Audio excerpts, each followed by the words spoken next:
Hello दोस्तों, आप सभी को गुलाब जामुन जैसी मीठी मीठी नमस्कार और उसी के साथ आप लोगों का स्वागत है। सबसे पहले तो आप लोगों को दिवाली की शुभकामनाएं और इसी के साथ साथ मेरी यही प्रेयर है माता लक्ष्मी जी से कि आपका पोर्टफोलियो और आपका घर बार बिल्कुल ही लक्ष्मी माता की कृपा से भरा भरा रहे। और आज की होने वाली है दिवाली की एक टैक्टिकल स्ट्रेटेजी। स्ट्रेटेजी ये ऐसी है, देखने में बड़ी सिंपल है, अप्लाई करने में सिंपल है, लेकिन हम अप्लाई करते नहीं है। इनफैक्ट अगर आप इस चीज को अप्लाई करोगे ना तो ये आपको इन फ्यूचर कोई 1-2 साल नहीं, 5 साल नहीं, बल्कि लाइफ लॉन्ग ये काम आने वाली है। और आप लोगों को बिलीव माई वर्ड्स कि कभी भी दिक्कत नहीं आएगी। हम आज कोई मंत्र नहीं दे रहे हैं, ना ही कुछ ऐसा वैसा जादू टोना कर रहे हैं, लेकिन हाँ, हमें अपना पोर्टफोलियो मैनेज करना चाहिए, प्रॉपर तरीके से करना चाहिए, किस प्रोपोर्शन में करना चाहिए, कैसे करना चाहिए, वो आज हम बिल्कुल ही डिस्कस करने वाले हैं एसेट एलोकेशन के थ्रू। हालांकि पता सभी को है एसेट एलोकेशन कि हर जगह पर हमें अपना कुछ अमाउंट पार करना चाहिए, जैसे कि इक्विटी हो गया, म्यूचुअल फंड हो गया, या फिर डेप्ट हो गया, या फिर इमरजेंसी फंड हो गया। लेकिन कैसे करना चाहिए तो आइए डिस्कस करते हैं हम। तो अभी के अभी इस वीडियो को लाइक कर दे और स्पेशली शेयर कर दे अपने फ्रेंड्स और रिलेटिव में। और इस वीडियो की एक स्पेशल थिंग बता दूं, जितने भी हमारे नए इन्वेस्टर है ना, जो अभी स्टार्ट हुए हैं या जिनको होना है, या फिर अभी कुछ समय हुआ है 1 साल 2 साल, जिन्हें अभी भी 3-4 साल का टाइम नहीं हुआ है, उनके लिए तो ये वीडियो बेस्ट रहने वाली है। और ऐसा नहीं है कि जिनको टाइम हो चुका है उनके लिए नहीं है ये वीडियो, उनके लिए भी काफी ज्यादा बेस्ट रहने वाली है, लेकिन उनमें कुछ प्रपोर्शन चेंज हो जाते हैं जो मैं इस वीडियो में डिस्कस करने वाला हूं। तो स्टार्ट करते हैं। देखो, सबसे पहले तो ना हमें एक अपनी अमाउंट देखनी होती है कि हमारे पास अमाउंट कितनी है। फॉर एग्जाम्पल मेरे पास 10 लाख रुपए हैं, तो मुझे उसे किस तरीके से इन्वेस्ट करना है, कहाँ कितना पार करना है और कितने टाइम बाद उसे रिव्यू करना है, ताकि मैं उन सभी चीजों को मैनेज कर सकूं।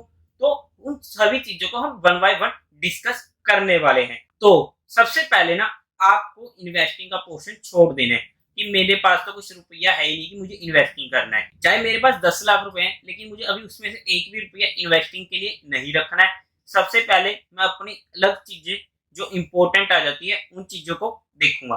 तो जैसे कि अब मेरे कुछ एक्सपेंसेस होते हैं मंथ के, तो उन एक्सपेंसेस का हम कुछ पोर्शन अलग से रखेंगे ही रखेंगे। फॉर एग्जाम्पल अगर बात करेगी, मैं तो जी इतने रुपए महीने के बनाता हूँ, मेरा 20 से 30% तक इतना एक्सपेंसेस खर्च हो जाता है, तो मैं उस 20 से 30% को ना इन्वेस्टिंग में लेके ही नहीं जाऊंगा, उसे मैं अलग से अपने एक्सपेंसेस के लिए रख लूंगा।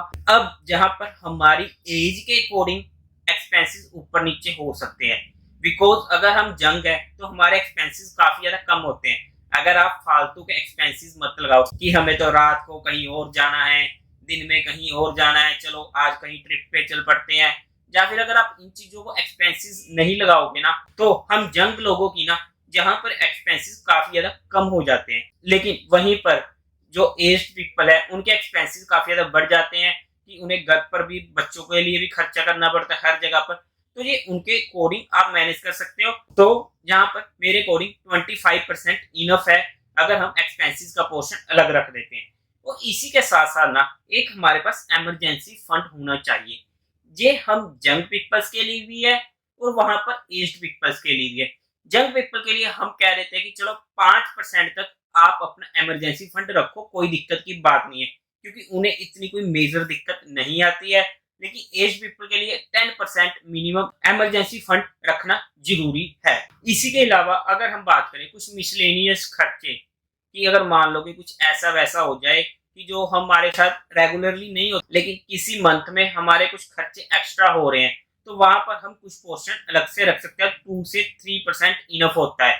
जैसे कि मान लो कि इस बार दिवाली आ रही है, कि हमारे इस दिवाली के महीने में चलो भी खर्चे ज्यादा है, पार्टी वगैरह करनी है या फिर पटाखे वगैरह जलाने, क्योंकि मैं तो पटाखे बहुत जलाता हूँ। कोई बोले या ना बोले कि नहीं जी पटाखे नहीं जलाने चाहिए, पोल्यूशन होता है, भाई मुझे नहीं फर्क पड़ता, होता है पोल्यूशन, मुझे भी पता है, लेकिन मेरे एक दिन के पटाखों से अगर पोल्यूशन में दिक्कत आती है तो मैं उसको कुछ नहीं कर सकता। और वैसे भी अभी एक रील बनाई थी कि वो बंदा 8 महीनों से लगातार दिवाली मना रहा है, जब उसको नहीं कोई रोक पाया, पूरी दुनिया ने जोर लगा लिया, तो हमारे एक दिन के पटाखों से पोल्यूशन होने लगा है, तो मैं उसका कुछ नहीं कर सकता। हालांकि ये कंट्रोवर्सी वाला पॉइंट है, लेकिन इस चीज को एज ए फंक्शन लेके इग्नोर करें। और इसी के साथ ना हमारे पास कुछ 5% तक का अमाउंट घर में कैश हो या फिर बैंक में पार्क हो, हमारे सेविंग अकाउंट में, तो ये भी होना जरूरी है किसी भी तरीके से मान लो, बट थोड़ा बहुत कैश हमारे पास हमेशा होना चाहिए, चाहे वो घर में हो चाहे फिर अकाउंट में हो। और एक और जहां पर आ जाता है एफडी। हालांकि मैं इस चीज को ज्यादा अहमियत नहीं देखता, लेकिन जैसे जैसे ना इंटरेस्ट के रेट बढ़ रहे हैं, हमें एफडी में भी अच्छा रिटर्न मिल रहा है, जहां पर सभी बैंक्स ने अपने इंटरेस्ट रेट बढ़ाए हैं। तो इस इंटरेस्ट रेट पे अगर छोटी सी एफडी करवा दें, बिल्कुल भी नहीं कह रहा कि 10-15% की करवाओ, जस्ट 2% की अगर हम एफडी करवा देते हैं तो दिक्कत की बात नहीं है।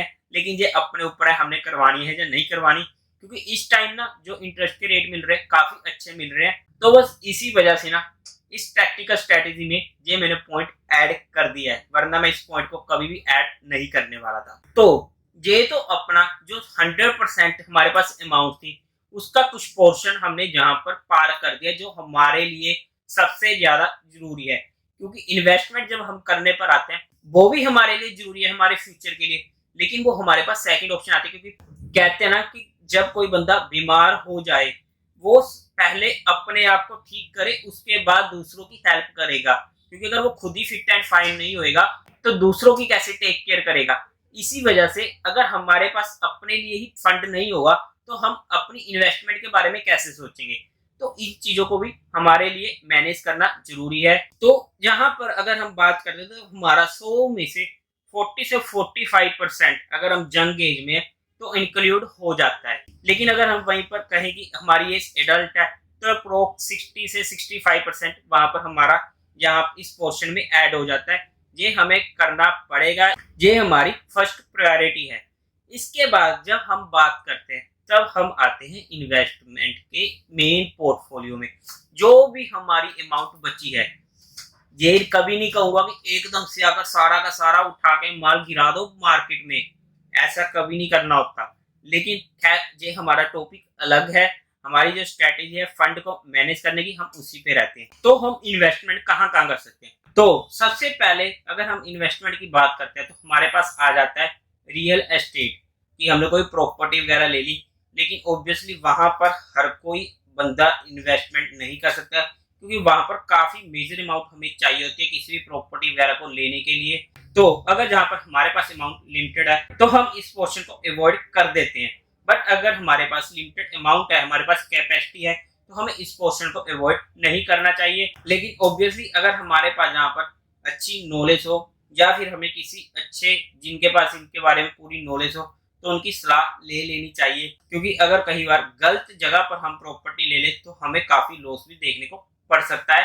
तो इसलिए इन चीजों को हमें थोड़ा केयरफुली करना चाहिए। और अगर हम दूसरी बात करते हैं, जो मेरी वन ऑफ द फेवरेट है, म्यूचुअल फंड, जहां पर मेरे पास जितना भी इन्वेस्टमेंट का पोर्टफोलियो होता है ना, 50% अमाउंट म्यूचुअल फंड में पार्क हो जाती है।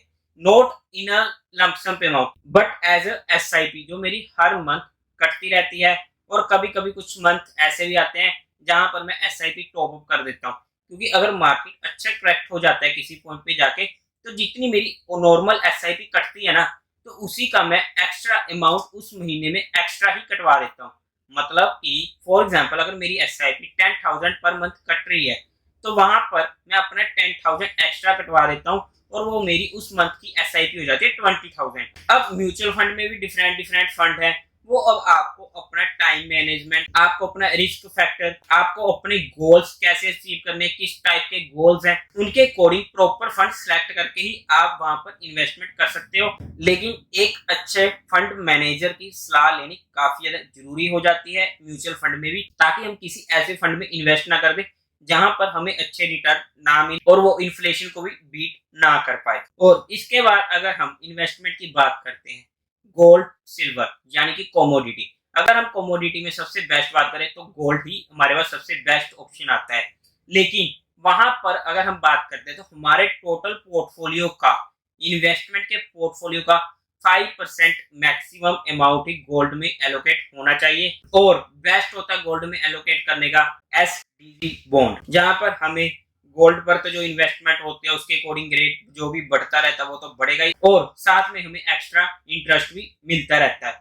और इसी के साथ साथ हम कुछ 1, 2, 3 जैसे भी आपका मन करता है उसके अकॉर्डिंग सिल्वर में भी पार्क कर सकते हैं, क्योंकि आने वाले टाइम में हो सकता है कि सिल्वर काफी ज्यादा इंटरेस्टिंग हो जाए। तो ये भी एक मेन रीजन होने वाला है कि इस बार सिल्वर में अगर हम एलोकेट करें कुछ portion, not more than 3%, but हाँ 3% तक आप इजिली वहां पर पार्क कर सकते हो। अब ना एक मेन चीज जहां पर सभी का इंटरेस्ट आ जाता है, इक्विटी मार्केट, कि हम तो अपना पोर्टफोलियो खुद मैनेज करते हैं, हम अपनी मर्जी से किसी शेयर में पैसा लगाएंगे या फिर निकालेंगे वो हम खुद देखेंगे। तो सबसे पहले तो ना जहां पर हम नए इन्वेस्टर की बात कर लेते हैं, उनकी बात करते हैं जो अभी नए आने हैं। सबसे पहले तो उन लोगों के लिए आपको डीमेट अकाउंट खोलना पड़ेगा। डीमेट अकाउंट का लिंक आपको डिस्क्रिप्शन में मिल जाएगा, और इंडिया के बेस्ट ब्रोकर का लिंक आपको मिलने वाला है, चाहे वो जीरोधा हो चाहे फिर वो अपस्टॉक्स हो, दोनों के लिंक आपको डिस्क्रिप्शन में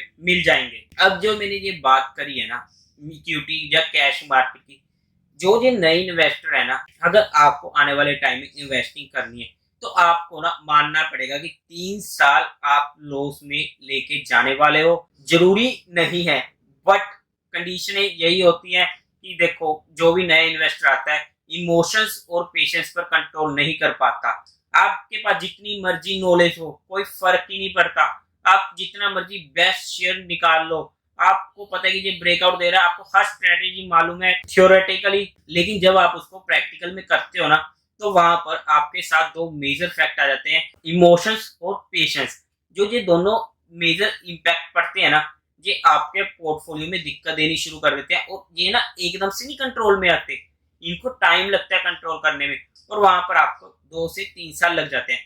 जहां पर लोग क्या करते हैं कि स्टार्टिंग में पेपर ट्रेडिंग करना शुरू कर देते हैं, वहां पर ये दोनों फैक्टर फिर से कंट्रोल में नहीं आते, इसलिए मैं पेपर ट्रेडिंग को भी अवॉइड करता हूं। तो इसका सोल्यूशन क्या है, देखो जब हम ना म्यूचुअल फंड में 50% पोर्शन डालते हैं, आप वहां पर 80 से ना 85%, इनफैक्ट 90% तक पोर्शन वहां पर इन्वेस्ट करो। आई नो आपको पहले 2-3 साल कुछ ज्यादा अमाउंट म्यूचुअल फंड में इन्वेस्ट करना पड़ रहा है, लेकिन वो आपके लिए सेफ हो रहा है, क्योंकि अगर आप इधर कम अमाउंट ऐड करोगे ना खुद के पोर्टफोलियो में और वहां से चीजें लर्न करना सीखोगे, अगर वहां पर आपको लॉस भी हो जाएगा ना, वो आपका जो लॉस होगा वो आपका म्यूचुअल फंड इनकाउंटर कर देगा। वहां पर आपके पास एक अच्छा खासा एक्सपीरियंस और प्रोफेशनल बंदा बैठा है, वो अपने आप लोगों की टेक केयर कर लेगा। लेकिन आपको अभी अपने इमोशंस और पेशेंस को कंट्रोल करना है ना, तो बस 10-15% से शुरुआत करो, और 3 साल तक ना बिल्कुल भी अमाउंट मत बढ़ाना। मजाक नहीं कर रहा, आपको प्रॉफिट दिखेगा, लेकिन जब वो प्रॉफिट लॉस में बदलता है ना, तब आप सोचते हो कि शायद मैं बुक कर लेता। आई नो इट्स डिफिकल्ट, क्योंकि हम भी उस कंडीशन से निकल चुके हैं, इसलिए जो गलतियां हमने करी हैं वो नहीं चाहते कि आप करो। आई नो करोगे, इसीलिए वहां पर आपको ज्यादा दिक्कत ना आए। उन चीजों का जो हमारे पास अल्टरनेटिव होता है वो चीज मैं आप लोगों के साथ शेयर कर रहा हूँ। बाकी जो एडल्ट है जिन्हें अच्छा खासा एक्सपीरियंस हो चुका है 5 साल 10 साल, उनको तो कोई दिक्कत नहीं है, वो आराम से अपना 50% जहां पर इन्वेस्ट कर सकते हैं। बट हाँ वो सभी को पता है कि स्टॉक्स वगैरह हमारे पास फंडामेंटली साउंड टेक्निकली लेवल्स पर वो चीजों की हम डिस्कस नहीं करने वाले हैं। अब इसके बाद ना एक लास्ट मेरी तरफ से last but not the least, क्योंकि अभी भी ना इन्वेस्टमेंट के बहुत सारे साधन होते हैं जो हम डिस्कस ही नहीं कर सकते, बट जो मेन है वो डिस्कस कर रहे हैं। हालांकि ये पोर्शन मुझे इंक्लूड नहीं करना था, लेकिन मैं आज की सिचुएशन को देखता हुआ इंक्लूड कर रहा हूँ, बिकॉज 100 में से 70 लोग इस चीज में जाते हैं, और स्पेशली जो नए लोग हैं ना वो सबसे ज्यादा इस चीज में जाते हैं। नाम है उसका ऑप्शन ट्रेडिंग। स्पेशली अगर ऑप्शन ट्रेडिंग में बात करूंगा, हम जैसे जो नॉर्मल फंड वाले लोग होते हैं जिनके पास अच्छा खासा पैसा नहीं होता, तो हमें करना होता है कि हम तो रातों रात अच्छा पैसा बनाएंगे, तो हम जाते हैं ऑप्शन बाइंग में, जो सबसे गलत चीज है। इसलिए मैं ऑप्शन ट्रेडिंग को सिलेक्ट कर रहा हूँ।